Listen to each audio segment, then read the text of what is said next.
Okay, let's get started. Hi, everyone. My name is Nari, and I am with the Congressman's office, and I'll be moderating today's event. Before we begin, I'm going to go over a few key details. On the agenda for today, the Congressman will start with some opening remarks, and after that, we will hear from our representatives from the Centers for Medicare and Medicaid Services and have them do their presentation. And after that, we will go into a few frequently asked questions that were submitted beforehand. From there, we will go into live questions. If you would like to ask a question regarding today's presentation, please first ask your question using the chat feature at the bottom of your screen. When you do so, please include your name and the town you are from along with your question. If you have a question regarding an individual related to a federal agency like Medicare or Medicaid, SSA, IRS, we ask that you please refrain from sharing any personal information during this event today. Any question regarding something specific to a federal case or an individual concern, please reach out to our office by visiting malinowski.house.gov/casework. I will be putting that link into the chat feature right now as well. I will always let you know when you are the next questioner and unmute you when the time comes. I'll go over this process a few times before we begin the live Q&A portion. Our guest from CMS today is Adine Zafirin from Centers for Medicare and Medicaid Services. And just to note that this call is being recorded for distribution purposes. So if you would like to turn off your camera, please feel free to do so. And with that, let's get started with the conversation. I'll turn it over to the Congressman for opening remarks. Thank you so much, Nari. Thanks, Adine and Tony, for joining us. We look forward to your presentations, but remember, the Q&A is the most important part. I want to make sure that that if folks have any questions for you guys, you're the experts here, that they have a chance to get the information that they need. This is a basic core service that we provide to constituents to have these sessions, to try to make sure that the services that our government provides are clear and intelligible, and that we pick up on any concerns that folks have about how things are going. And so that's the purpose of today. You all know I am absolutely committed to making sure that our seniors have the healthcare coverage that they have earned.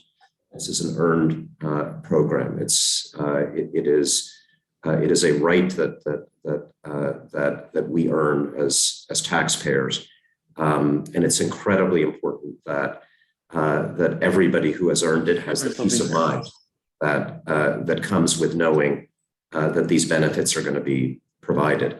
I'll tell you a couple of things that I've been working on that are relevant. Of course, we all know that a few weeks ago, President Biden announced that everybody in America could get free COVID test kits in the mail, which was great.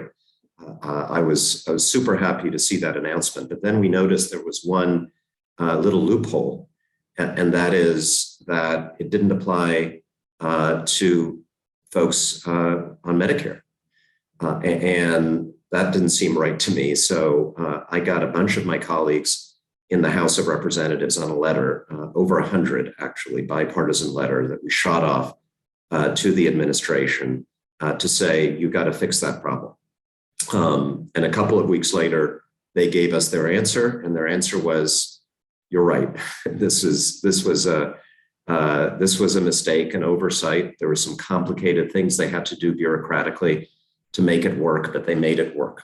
And if there are any questions about how that works for Medicare participants, then I'm sure our guests can answer.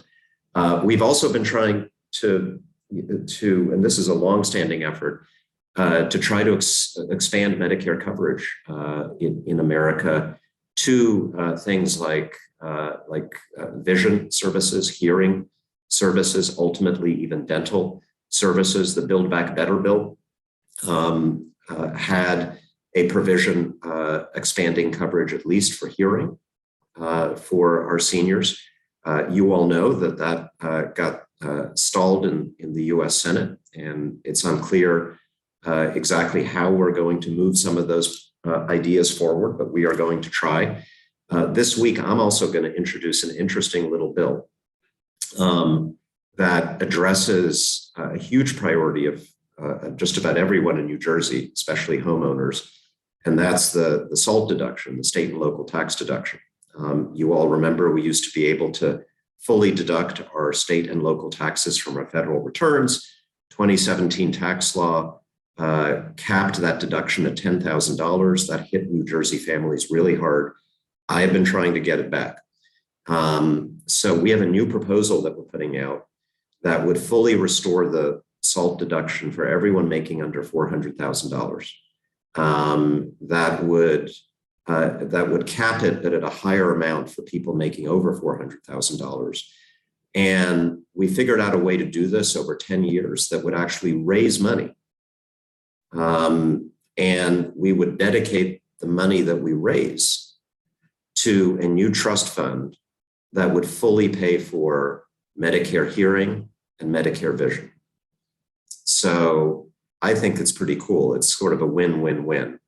It's an equitable way to do it. It targets the SALT benefit to the families, the middle-class families that need it most, and we still have money left over to create a new benefit for our seniors. So look for that. We're going to be dropping that bill at the end of this week, and just wanted to tell you all about it. But in the meantime, we want to talk about the benefits that exist today, and that's why we're so happy to have our guests from CMS to be able to tell you what they're doing and to take your questions. So with that, I'm going to turn it over to, I guess, Adine, are you going first? That's correct. Okay. All right, the floor is yours, or the Zoom is yours. Good afternoon, everyone, and thank you again to Congressman Malinowski for inviting us this afternoon. We're going to be covering a lot. We're going to try and keep it as brief as possible. We're going to cover all parts of Medicare, parts A, B, C, and D, and other benefits that's part of the Medicare program. Today, we're going to start with my colleague, Tony Gemosi. He's going to cover part A and B for you, and then I'll take over and continue with part C and D. Tony? Okay, so I'll share my screen.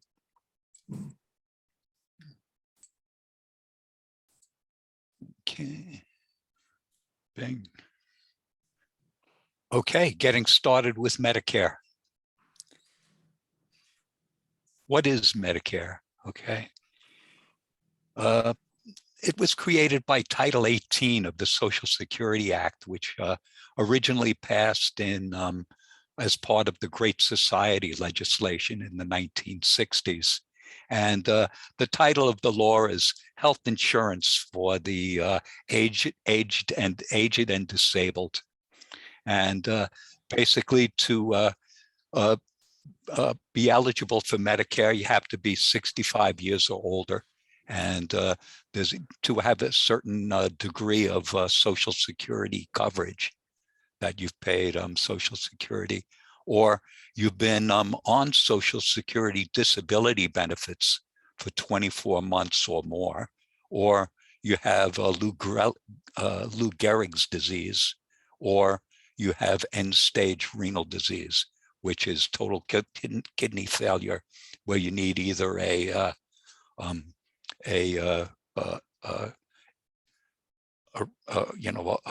kidney transplant or a dialysis.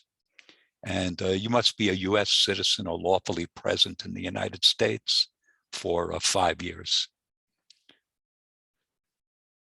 What agencies are responsible for Medicare? And I asked at the beginning of the session whether you had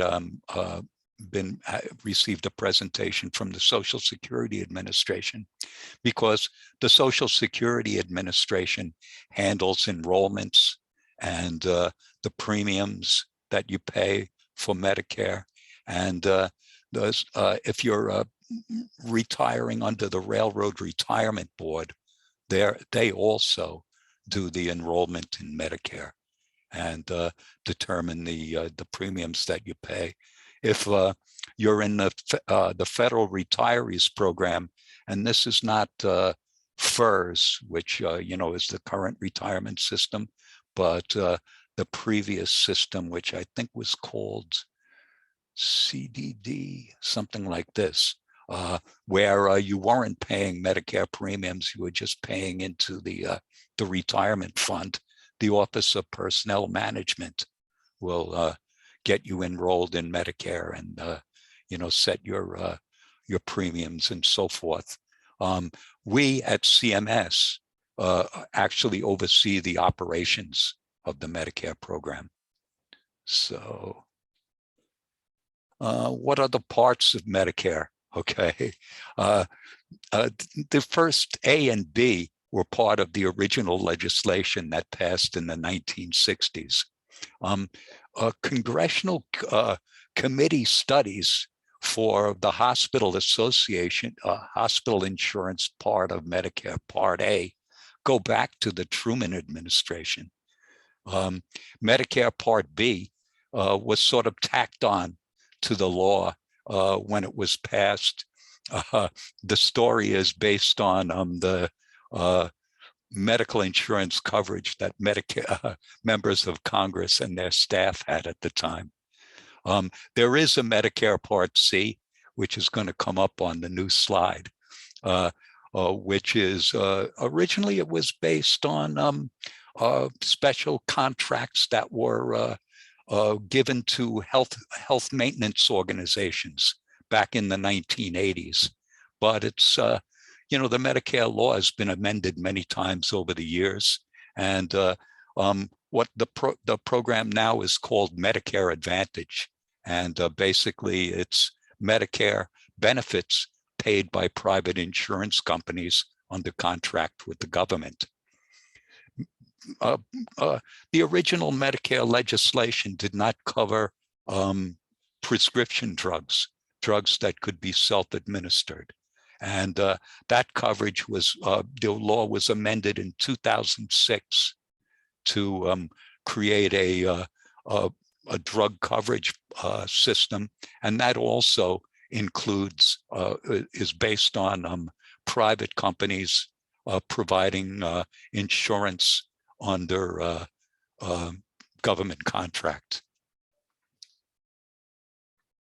Okay, so Medicare Part C, Medicare Advantage, okay, compared to original Medicare, okay. If you're in original Medicare, you have Medicare Part A, the hospital insurance, Medicare Part B, if you, it's of choice whether to enroll or not, because there's a premium involved. And we'll get into that a little later. Medicare Part D, there's a separate premium, and that also is a program that you can enroll in or not.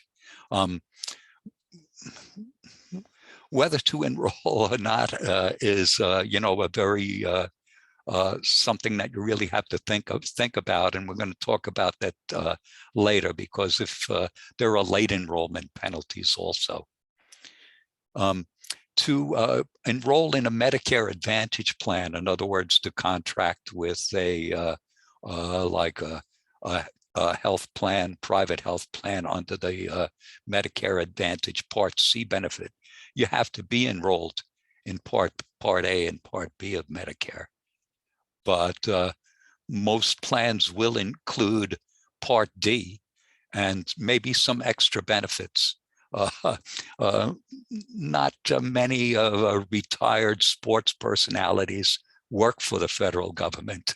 So, there's certain limitations on maybe the area you're in or your other health situation or financial situation regarding the additional benefits. But some plans do offer lower out-of-pocket costs. So comparing the two, original Medicare, you can go, well, okay, let's take this with a little bit of grain of salt, okay? There's a provision in the Medicare law that allows a doctor to opt out of Medicare and only accept Medicare patients under private contracts, okay? If a doctor does that, then they are neither in original Medicare nor Medicare Advantage. They've opted out of the system totally. But if the doctor is accepting Medicare patients, okay, the question to ask is whether they accept the Medicare assignment, because there's two classes of doctors. There's some that are participants in Medicare, original Medicare, and others that accept Medicare patients but don't, quote, participate in the program. And if you go to a doctor that does not participate in original Medicare, the amount that the doctor can charge you is capped at, it's roughly 8% above what Medicare will pay for the service, the Medicare approved charge. But the doctor can bill you directly, but the doctor has to submit a claim to Medicare, and the Medicare program pays you. If the doctor accepts assignment under Medicare, that means that the doctor accepts the Medicare payments plus any applicable deductible and coinsurance as payment in full, and you won't be billed anything above the Medicare approved charge. So there's that. Under Medicare Advantage, most of the plans have a managed care model where you'll have a certain network of doctors and you'll have a primary care physician, and to see a specialist, you might need a referral, which you don't need under original Medicare. And there's also there's some coverage for out-of-network services, but it varies by plan, and what you would have to pay varies by whether the doctor is in the plan's network. Original Medicare, 20% of Medicare approved amount after you meet the deductible, this coinsurance. For Medicare Advantage, like I just said, there's different out-of-pocket costs depending on the different services, and maybe there'll be zero out-of-pocket cost for primary care. It's very common, but a higher out-of-pocket cost for specialty services. There's a monthly premium for Part B, and if you choose to do a drug plan, there's also a premium for that. There's some plans have an additional premium. Most Medicare Advantage plans do include drug coverage, and sometimes there is a premium reduction on the Medicare on the Medicare Advantage. There's no yearly limit on your out-of-pocket coverage under original Medicare, with certain exceptions for Part D. There's something like what's called the donut hole, where the coverage will evaporate at a certain point, but once you reach a certain out-of-pocket for drug coverage, the drug coverage comes back into effect. But usually under Medicare Advantage, the drug coverage will be continuous. If you have original Medicare, you could buy what's called Medigap insurance, okay, which pays for, and these plans vary. Some of them pay for services not covered under Medicare, most will pay for your deductible and co-insurance for under original Medicare.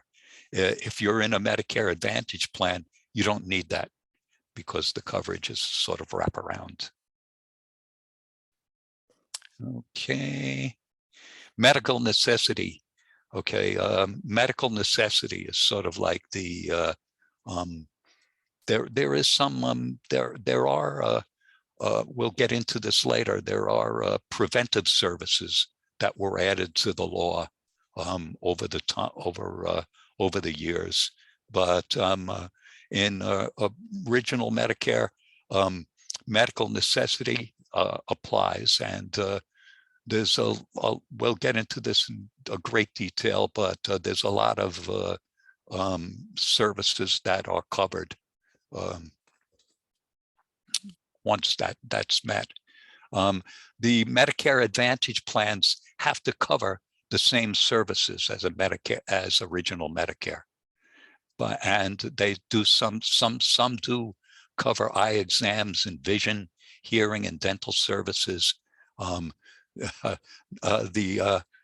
Sports personalities are right that in certain circumstances you can get can have a Medicare Advantage plan that includes travel, that includes meals. Some Medicare Advantage plans have an option where they can return money to you in return for providing certain services. A lot of them include things like health plan memberships and things like this. So one thing here, in some cases, this is what's called prior authorization. In some cases, you might have to get a prior approval for a service. That's the providers hate that, the doctors hate that, but there's an advantage over original Medicare. In other words, we're talking about medical necessity. If you're under original Medicare and you get a service like, say, an MRI, okay, and there's a question about whether it's necessary or not, okay, the original Medicare plan might not pay for it. Under prior authorization, they'll tell you in advance whether it'll be paid or not. Okay, there's certain things in original Medicare, there's prior authorization. I'll mention just power wheelchairs. Okay. Services outside of the US, basically that's, supplemental benefits under original Medicare or, Medicare Advantage. So now I'm going to talk a little bit about enrollment in Medicare. And I'm going to go through this pretty fast now because I've been talking too much, okay? And most of this information, if you had a Social Security presentation, you're going to get it from people who know it better than me. But basically, if like you can receive Social Security, you can draw disability benefits before you're 65. You can retire at age 62. Medicare benefits come in at age 65.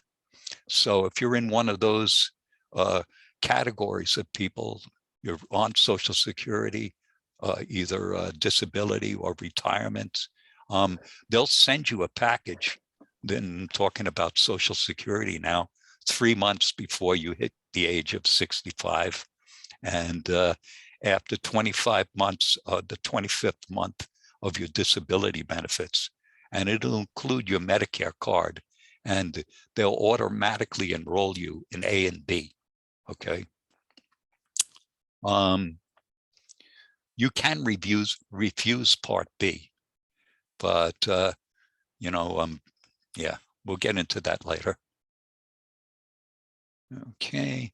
If you aren't enrolled, automatically enrolled in Part A and B, like myself, okay, I'm working past 65, I'm not retired. And I enrolled, by basically going to the Social Security office. And actually, you can enroll right online on socialsecurity.gov. But, I'm talking to an audience where you're looking at me in Zoom, and that's the way to go for you.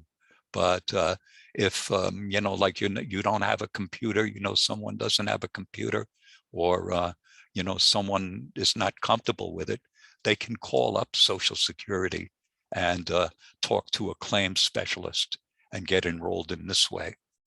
Okay. Full Medicare eligibility is 65, whether you're retired or not. Okay.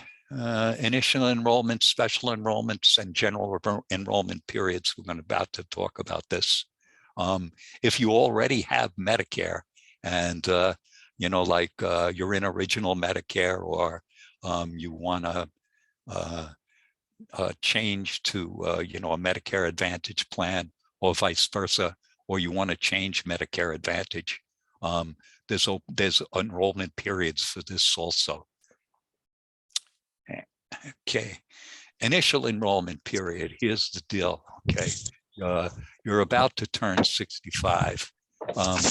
You can enroll anytime in the 3 months before you turn 65, and your coverage starts on the first day of the month that you turn 65.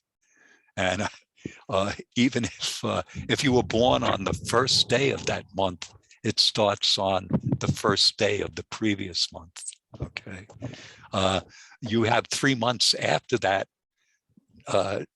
to enroll after you turn 65 to enroll without a late enrollment penalty. Okay. Okay. During your initial enrollment period, you can enroll in Part A, Part B, and Medicare Advantage if you have enrolled in both Part A and Part B. And you can select a Part D plan. There's no late enrollment penalties. And, yeah.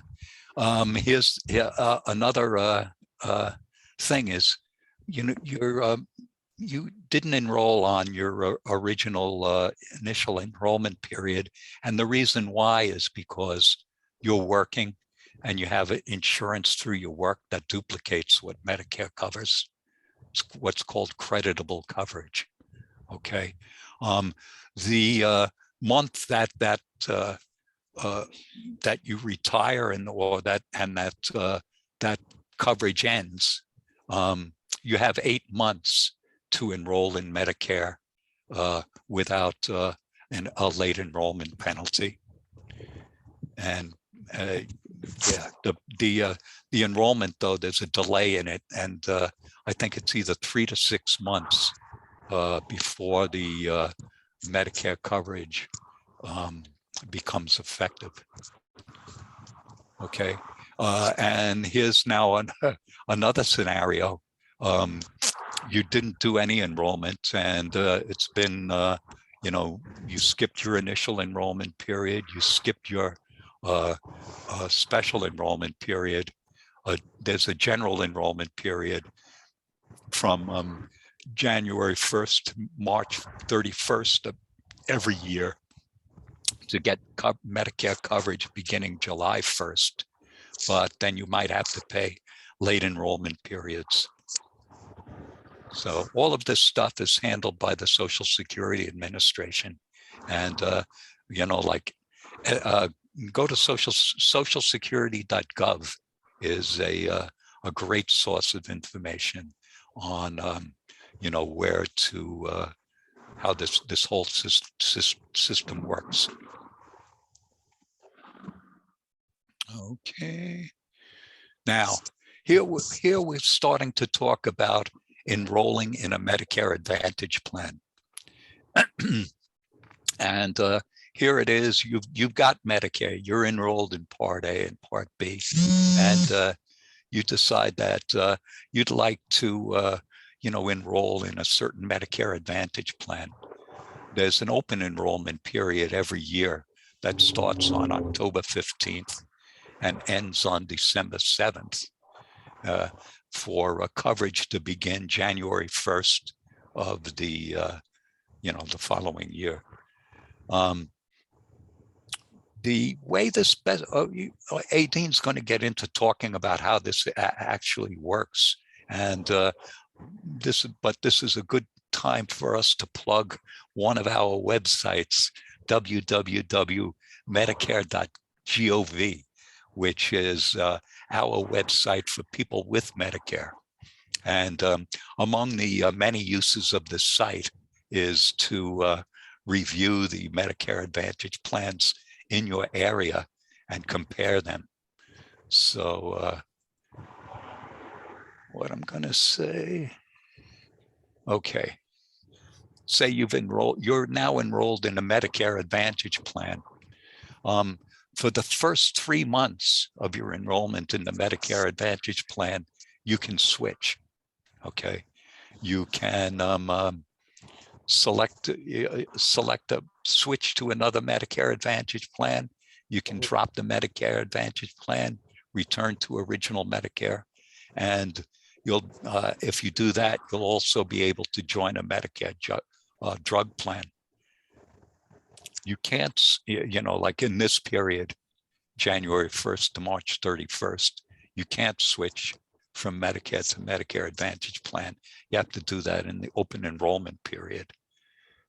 Or you can't enroll in a prescription drug plan or switch from one drug plan to another. And we rate all drug plans, all Medicare Advantage plans. They get a star rating. And the star ratings are generally published in October of the year. This is the period, December 8th is the day after the open enrollment period ends. And November 31st is in the following year. During that period, once you can change to a 5-star rated Medicare Advantage plan or a Medicare drug plan. So yeah. Other special enrollment, I'm just going to throw this up there and let you read it for a while. Okay, these are like other exceptional circumstances. I think this would be like the key metric for this. But there you go. That's what Medicare is. I'm going to talk a little bit now about original Medicare, hospital insurance Part A, medical insurance Part B. Hospital insurance, okay, medically necessary inpatient care. Basically, it covers everything, but one thing that should be mentioned here and is left out a little bit is it doesn't cover the services of doctors that the hospital, the professional services of doctors in the hospital. So, you go into a hospital and you're covered under Medicare, there's a deductible. The deductible is $1,556, which is an estimate of the average cost of a hospital stay.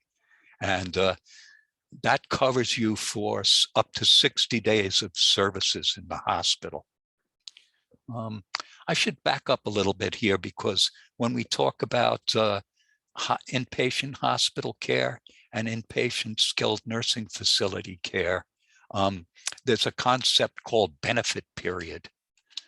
A benefit period starts the first day you go into a hospital, and it continues until you're out of any facility, both a hospital or an SNF, for 60 days. And you can have as many benefit periods as you need under Medicare, but that's the way it works. During a benefit period, the hospital deductible covers the first 60 days in the hospital.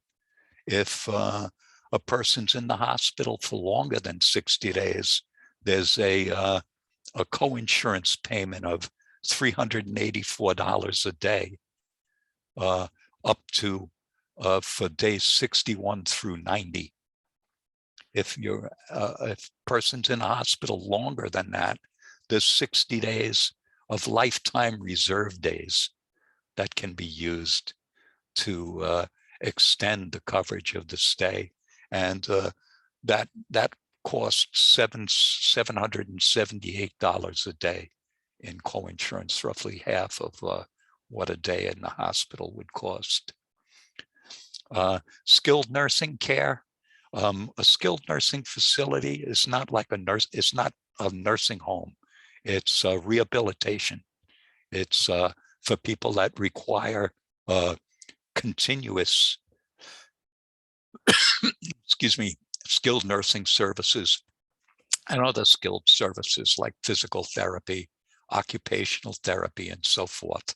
And there, during a benefit period, you're covered for the first 20 days of the stay without any copay, and then up to 100 days of the stay. But for days 21 to 100, there's a copay of $194.50 a day.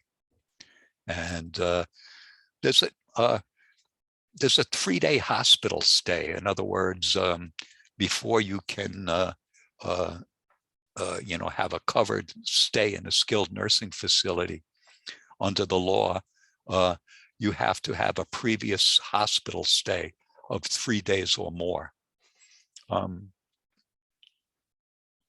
There's an asterisk on this one, okay? There's certain payment arrangements that can be made under Medicare, like if you're in an accountable care organization.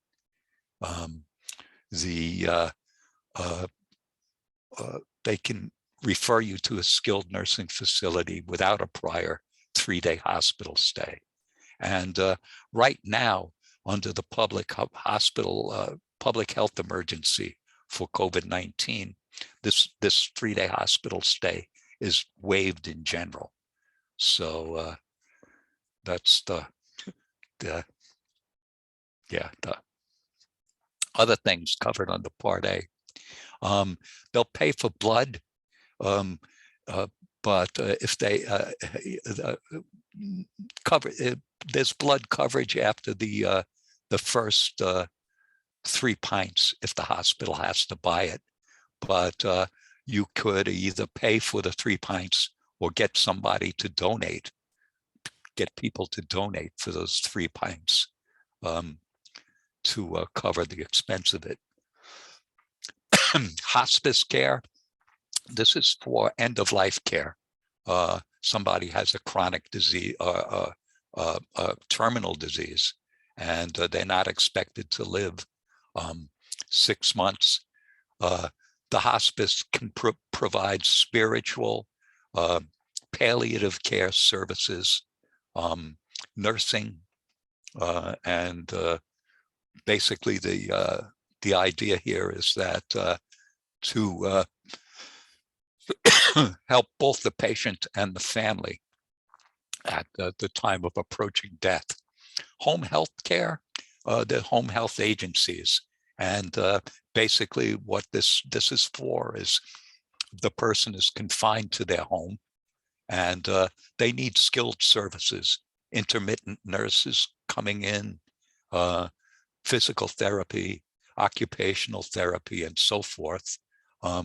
Medicare will pay for the home health agency to visit the patient. And then inpatient care in a religious non-medical health care institution. I'm not going to go into this in any great detail, but this is a case in which the person would have to go into a hospital or a skilled nursing facility, but won't do it because of their religious beliefs. And there are certain facilities that participate in Medicare that can provide an environment for these people. Most people don't pay a premium for Part A. If you've contributed to FICA taxes for 10 years, 40 quarters, you're covered. If you have less than that, you can pay a monthly premium for Part A, and that's first eligible for enrollment. Is the best time to do that if you're going to buy Part A, because the premiums will be the lowest for you. If you wait, you might have to pay a late enrollment penalty. Okay, if I can give advice, I don't usually give advice, but I mean, like if you're in your initial enrollment period and you've got your 40 quarters of coverage, I would enroll in Part A at that point, whether or not you have other coverage. Okay, but you should talk to your excuse me, your benefits administrator if you have an employer plan. Medical insurance. Okay, this is Part B.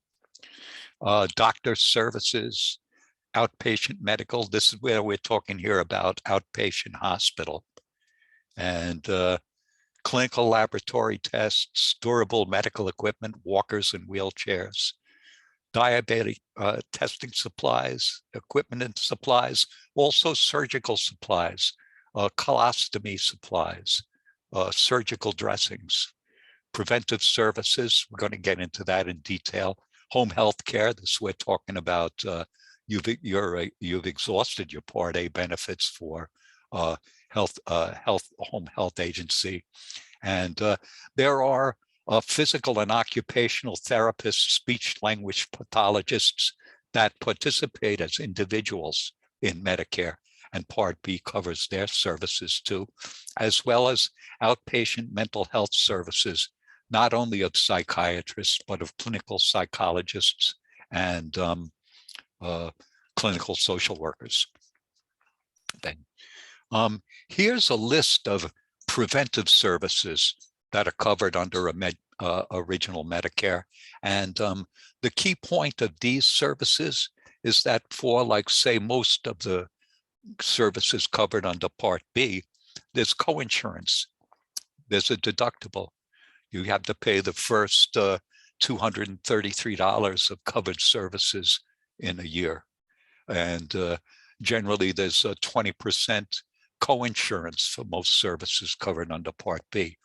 For these services, if you qualify for them, and here again, I'm going to point you to Medicare.gov for the exact conditions under which these things apply. There's certain things, hey, pneumococcal shots, flu shots, and so forth, that everybody can grab. The good thing about this is that these services, there's no deductible or coinsurance. Medicare covers them at 100%. I'll leave the slide up there so you can take a look at it a little bit.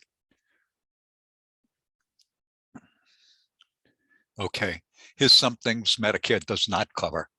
Okay, and here, the congressman has got some of these targeted and very nicely. Okay, but here's a long list here, and many of them are exclusions in the law. Okay, monthly premium. Okay, yeah, premiums. This is you can have premiums deducted from your Social Security benefit, or you can pay them on a quarterly basis.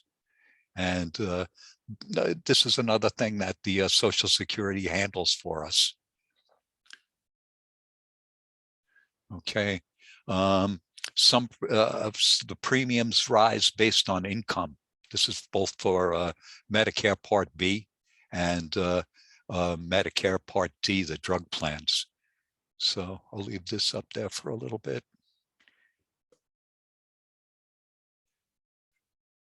Okay.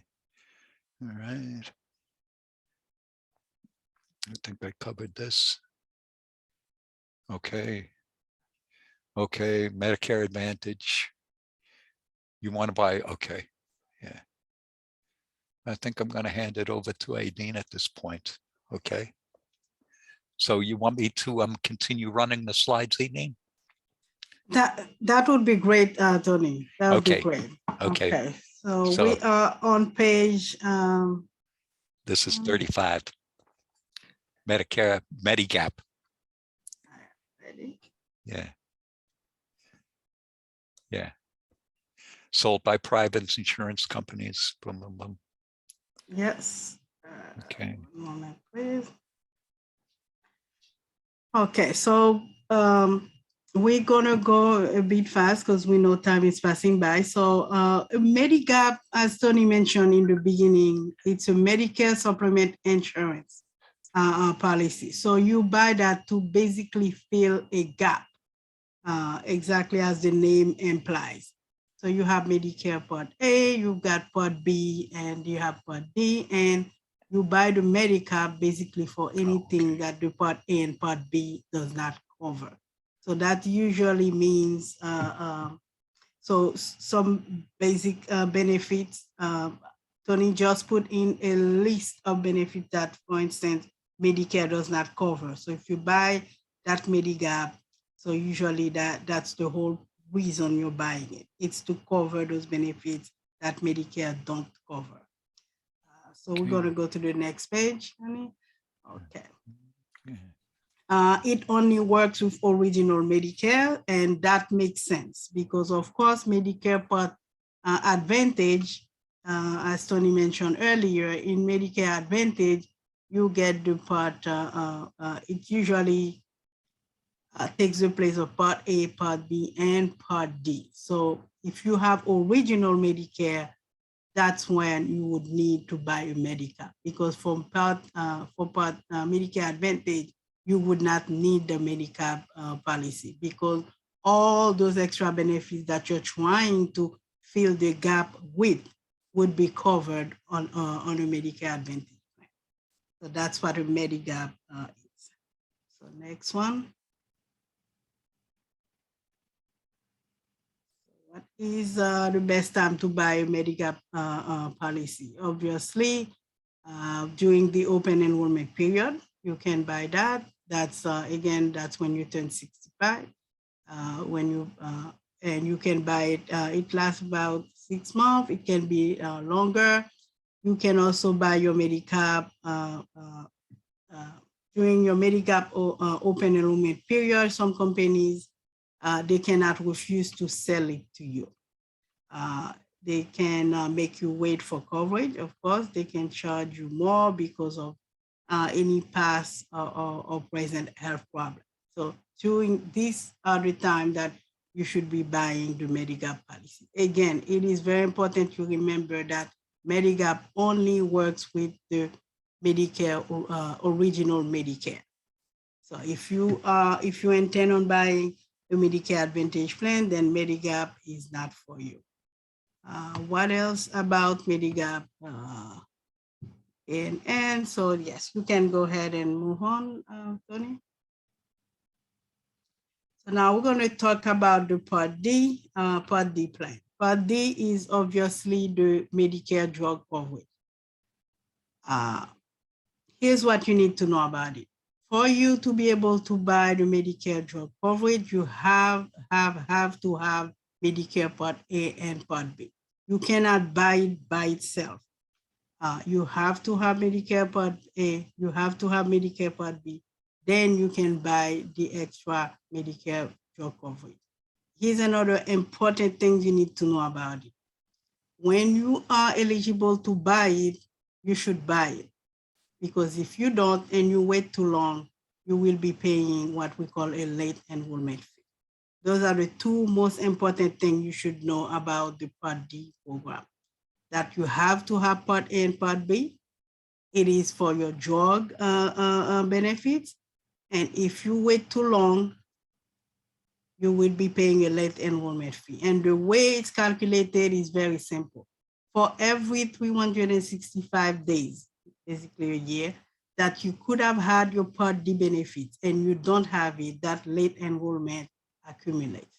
That's pretty much as simple as that.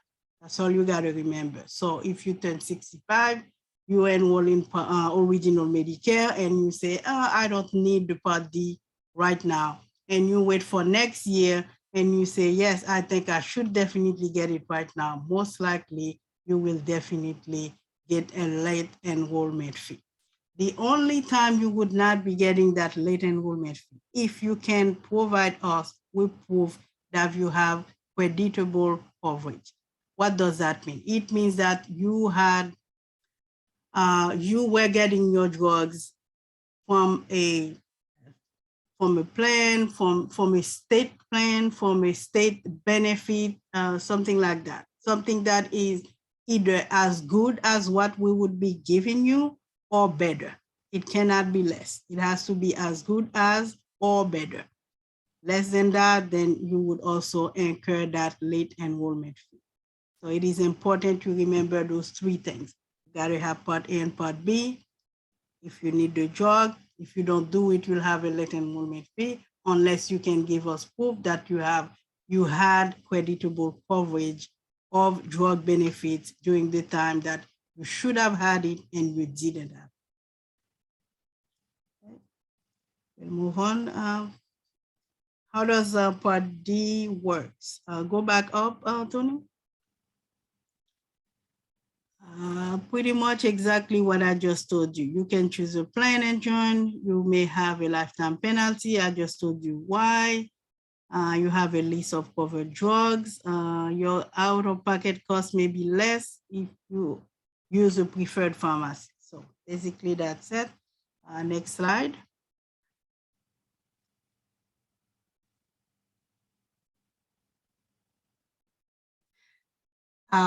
Keep in mind again, Tony mentioned that before, so it bears repeating. There will be a premium for that Part D benefit. So you'll be paying, there is no premium for Part A, there is a premium for Part B, and there will be a premium for Part D. So basically, if you have Part A, Part B, and Part D, you will be paying two premiums, one for Part B and one for Part D.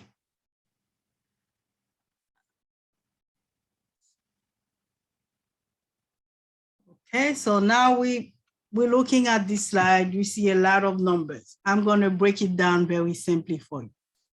IRMA, income related monthly adjustment amount. All it means is very simple.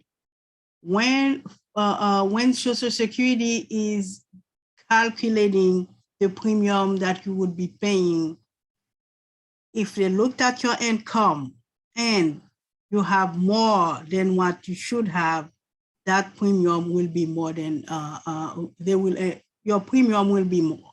So just like he said, this chart, for instance, is based on your yearly income for 2020. So that would be what you would be paying for 2022.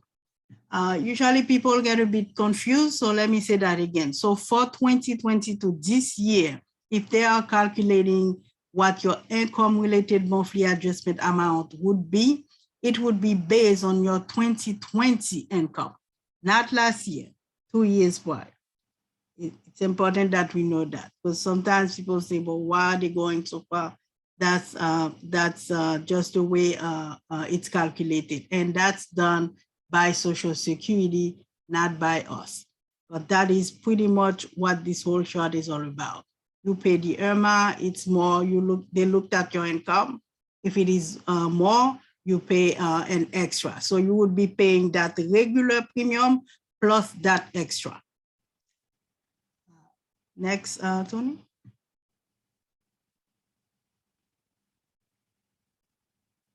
Okay, we already talked about the late enrollment fee for Part D. Who can join Part D? As I said, you must have Part A and you must have Part B. So Here's the part that you should know.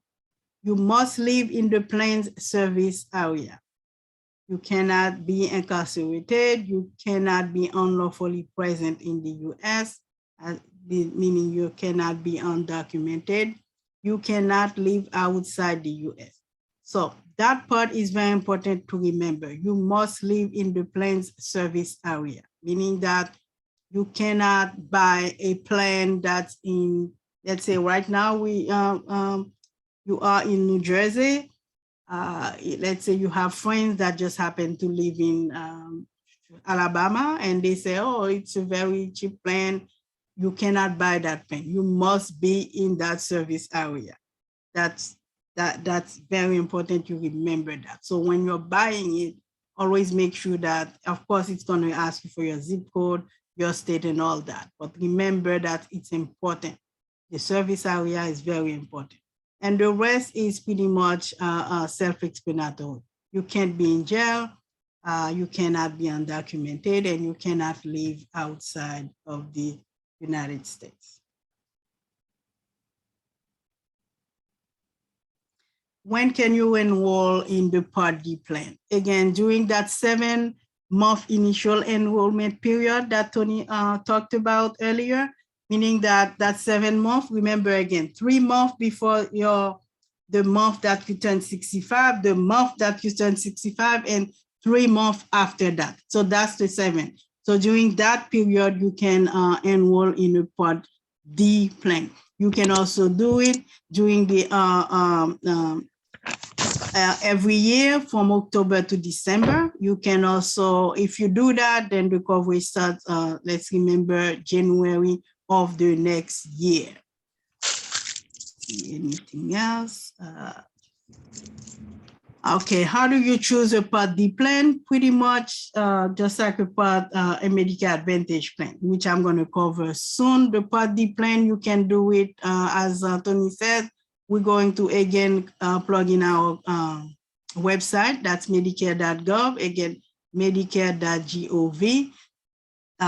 You can compare plans and choose the one that's best suitable for you. So of course, you would know the medications that you're taking, the medications that you needed, and then see the list of medications that the plans cover, what your premium would be, what the service area would be, and so on and so forth. So we do have that. You go on medicare.gov, plan compare, you can compare the plan.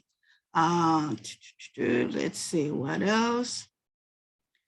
Or you can also enroll directly on that plan's website. So if you do, for instance, you come into our website, you take a look and you say, oh, this plan actually is would absolutely fit me. You can enroll right there on our website, or you can go to that plan's website and enroll there. Either way, you can, that's 2 ways you can enroll in the Medicare Part D.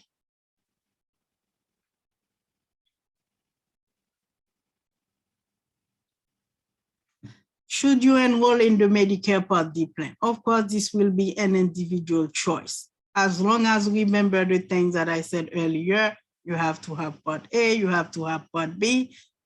You will pay a late enrollment fee unless you can show us that you had creditable coverage.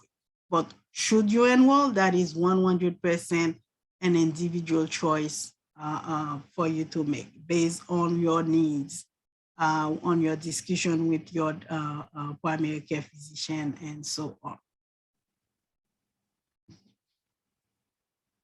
So now we're going to cover the Medicare Advantage plans. The Medicare Advantage plans, there are several names that you'll be hearing. You'll hear people talk about Part C. You hear people talk about Medicare Advantage. You can also hear some people who even call it Medicare HMO or Private Plans Medicare. All those names, they all mean one thing and one thing only, Medicare Advantage plan. And what is a Medicare Advantage? All you got to remember, a Medicare Advantage plan is another way for you to get all the benefits of Medicare, except instead of getting it from us, you would be getting it from private plans. That's the bottom line of what Medicare Advantage plan is. But the Medicare Advantage plan, as Tony mentioned earlier, it would represent your Part A, your Part B, and your Part D, and tons of benefits that original Medicare don't cover. You definitely probably would find a plan that cover all that for you. In a Medicare Advantage plan, you're still in Medicare. Let's remember that you are still in Medicare. That's why when you're paying that premium, you're paying it to us. You are still in Medicare, including all the rights and protections that we provide with Medicare. You still get your services covered by Part A and Part B, but the Medicare Advantage plan covers those services instead of original Medicare. So again, Medicare Advantage plan just means that you get A, B, and D in one plan. That's what the Medicare Advantage is. The next slide. I know I'm going a little bit fast, but time is going in. So Medicare Advantage plan is pretty much as I just said about the Medicare Part D. Each plan has a service area, and that's very important for you to remember that. You can request to see if an item or service will be covered by the plan in advance. So what does that mean? It means, once again, you come into our website, you go and you can compare the plan. You'll take a look and see, okay, what service area is covered by this plan. I'm in New Jersey. Of course, I'd like the whole state of New Jersey to be part of it, or you can even extend it. Some plans would extend it. So you looked at your service area. If you're satisfied, you also look at, you also see what's covered by that plan. And if that is also satisfying to you, then that's when you would decide and say, okay, that plan pretty much will fit me, then I'm gonna go ahead with the Medicare Advantage plan instead of original Medicare. The way that works is pretty simple. The plan that you're going to be enrolling in, Medicare pays a fixed amount to that plan on your behalf. You got all the rights and protections, you get all those benefits, you pay us the premium, we pay the plan. That's pretty much how it goes. When can you enroll in Medicare Advantage plan? It's always gonna go back to that original enrollment period, the 7 months that Tony talked about and that I just spoke about earlier. There is a general open enrollment period. There is also a special enrollment period. Tony mentioned, and the 5-star special enrollment period.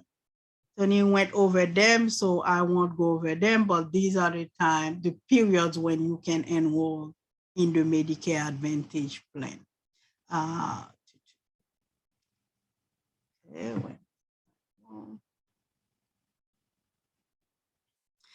How do you enroll in Medicare Advantage plan? Again, medicare.gov, plan compare, as I just mentioned. You can also fill out a paper enrollment form. But as Tony said, all of you right now, you're in Zoom, so I'm pretty confident that you can go on our website, do a plan compare, then enroll for the Medicare Advantage plan. But if you prefer, you could also choose a paper enrollment form that is also available for you, or you can contact, once you take a look and you decide, oh, that plan is exactly the plan that would fit me, you can call that plan directly. They will be more than happy to help you enroll in their plan.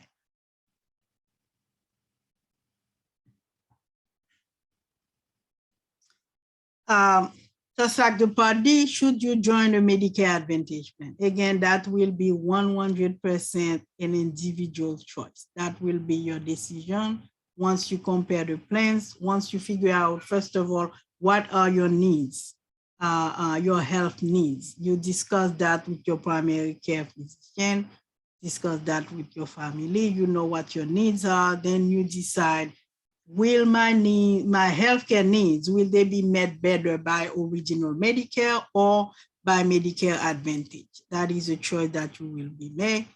All the information is on our website. It's also on Social Security website. You take a look, see what you need, see what fits you, then you make the decision. That choice is 100% yours to make. Next one. Now that is actually a pretty good news. That page right now is talking about the end-stage renal disease. Beginning this year, you now can enroll in a Medicare Advantage plan, even if you have end-stage renal disease. That's a good thing, because prior to this year, you couldn't do that. If you had ESRD, you had to be in original Medicare. But beginning this year, as I said, you can enroll in a Medicare Advantage plan, even if you have end-stage renal disease. So that's a good thing. That's a good benefit. Next, Tony. What are the difference? What's the difference between the Medigap and the Medicare Advantage plan? So what is, both are offered by private companies, of course, the government oversight. For the Medigap, it's the state, but the state must follow the federal law. Whereas for Medicare Advantage, it's the federal government. The plans must be approved by Medicare. For you to even be able to enroll in a Medicare Advantage plan, they must be approved by Medicare. Whereas for the Medigap, the state following the federal laws, but the state, they're the ones who manage that. The Medigap works with original Medicare only. Again, Medigap, original Medicare. Medigap goes straight with original Medicare, whereas Medicare Advantage plan has nothing to do with Medigap. Why? Because of course it would not make sense to buy Medigap, because that's the whole point of buying the Medicare Advantage plan, because you want those extra benefits that the original Medicare doesn't cover. What else? What's big thing? Same thing. For both Medigap and Medicare Advantage, you must have Part A and Part B. Do you pay a premium? Yes, in both cases. For the Medigap, you pay a premium. For Medicare Advantage, you pay a premium. Again, you pay us the premium, we pay the plan. Next. Now, this one is called, this is a Medicare Advantage program, and it's called PACE. PACE stands for Programs of All-Inclusive Care for the Elderly. All that, PACE. The best way to describe PACE is this. PACE is a Medicare Advantage program. If you are somebody who says, I don't want to be going all over trying to figure out what my primary care physician wants, what my dentist wants, what my chiropractor wants, my vision doctor, and all that. So you are the one who has to manage all that. You go see them, you got to tell them the story, then you have to figure out how to mix and match and so on. The PACE program,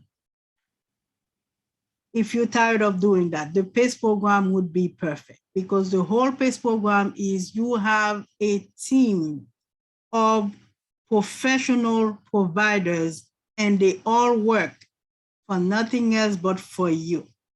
Meaning that the primary care physician works with the nurse, works with the chiropractor, works with the dentist. They all work together for your benefit. That is what the PACE program is.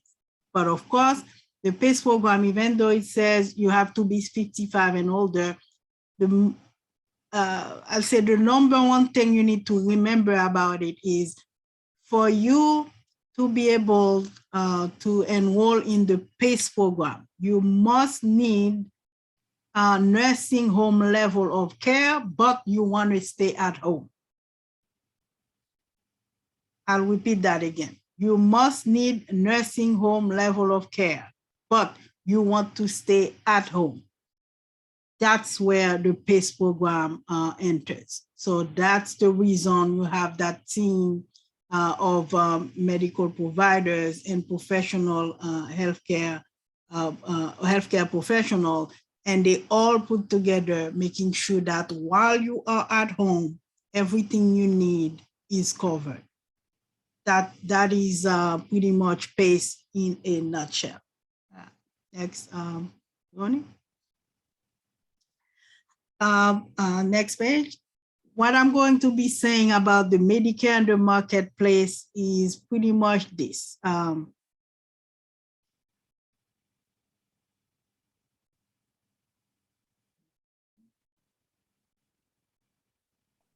Okay.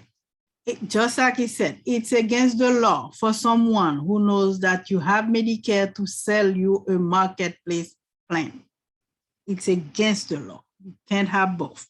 So even if you only have Medicare Part A or Medicare Part B, or not N, even if you only have Part A, which is the hospital part of Medicare, or Part B, which is the provider part of Medicare, no one should be selling you a marketplace plan. That is extremely important because we do know that there's a lot of fraud out there. So keep that in mind. If you already have Medicare and anyone is trying to sell you a plan that's part of the marketplace, just ignore them, hang up the phone, don't talk. Next slide.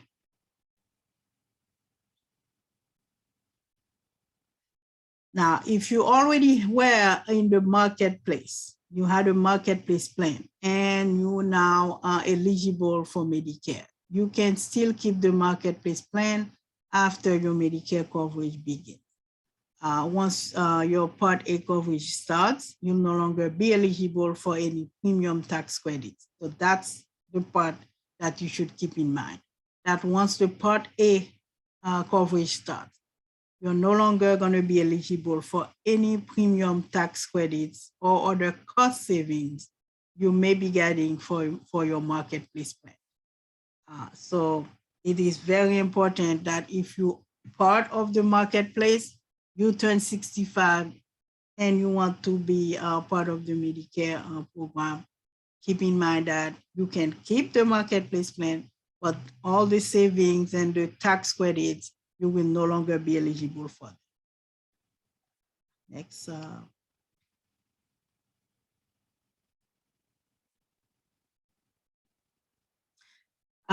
People who have disabilities. Now, we've been saying, Tony said it, and I've said it, that Medicare is for people 65 and over. Well, there is an exception, as with everything else. You can qualify for Medicare based on disability. So now the age is irrelevant based on disability. But for you to get it, this is what you'll hear people talk all the time about SSDI. All it means is Social Security Disability Insurance. And you can get it for up to 2 years, 24 months.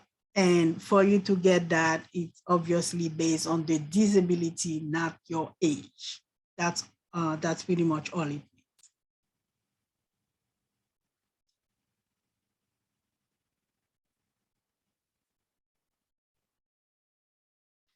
We just covered that. You can move on, Tony.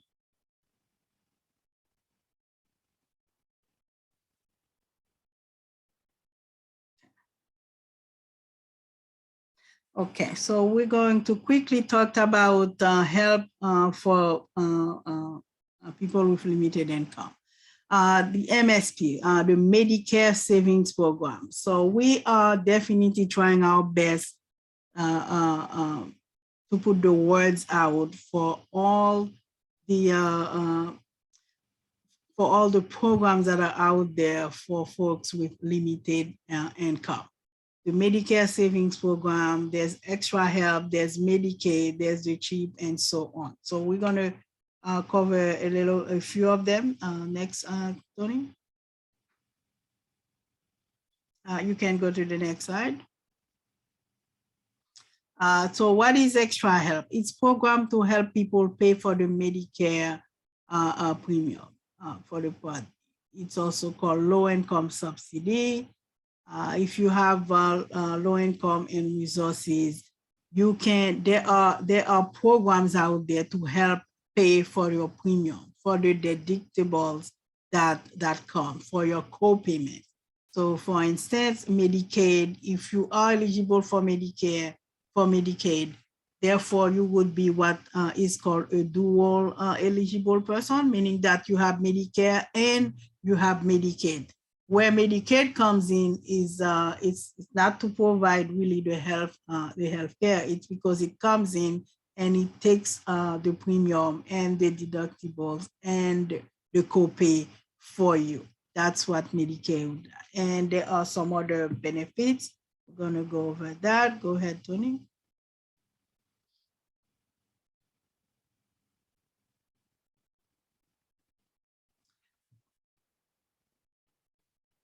Okay, so Medicaid, as I said, so what is Medicaid? Medicaid is